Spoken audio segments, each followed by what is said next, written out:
In this orthokeratology case, we have a patient who's complaining that vision in the right eye fluctuates a little bit. Some days it's good and some days it's not quite as good. The patient does have dry eye, and we can see some signs of that in the baseline topographies where the tear film doesn't look very smooth or even. And dry eye, we definitely want to make sure that's not getting out of control, that the patient is treating whatever's causing that, because that will help with better results. Another thing I noticed is if we look at the post-treatment topographies, they're not exactly the same in both eyes either.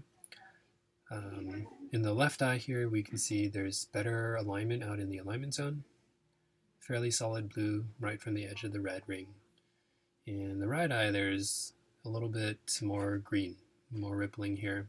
And so if we look at the line, so on a lens, we have the base curve in the middle, reverse curve where the red ring is, and an alignment curve out to the edge of the lens. If we divide the alignment curve into, say, two halves, anterior and posterior, or more central, more peripheral, however you want to call it, to me it looks like the outer part of the alignment curve is fitting a little bit better than the anterior half of the alignment curve.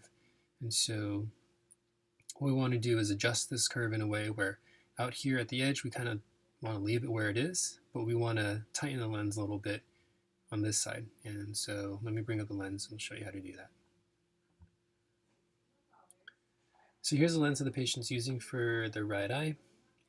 And because the pattern is pretty even all the way around, go ahead and make the change in 100% mode. And it's pretty easy actually. All we want to do is just check to see where we are right now. So sagittal depth, we're at 804 at the intermediate control point, and then 1946 at the edge, at the pink dot. And so if we want to keep the edge the same, then we just got to remember that at the end, our sagittal depth here, we want it to be 1946, but at the blue dot, we want a little bit more depth. We want that lens to kind of settle onto the cornea more. And in this case, I'd probably change it about 12 to 15 microns. Let's say we pick 13 as our target, and our new sag depth here will be 817. So our final lens should be 817 at the blue, and then still 1946 at the pink.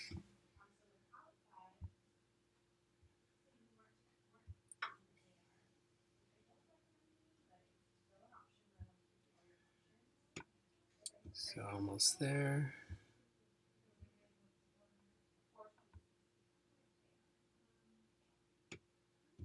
Almost there. Okay, so those are 817. Now we're 1965, so we're going to relieve that a little bit.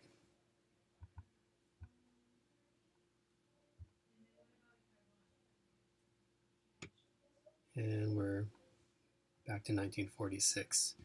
So the predicted tear graph is going to look a little bit funny. It doesn't look too bad, but this lens will press on the cornea a little bit more right at the back of the reverse curve at the beginning of the alignment curve. And then out here at the peripheral alignment curve, it should maintain the same fitting relationship as it currently has. So best of luck with your patient.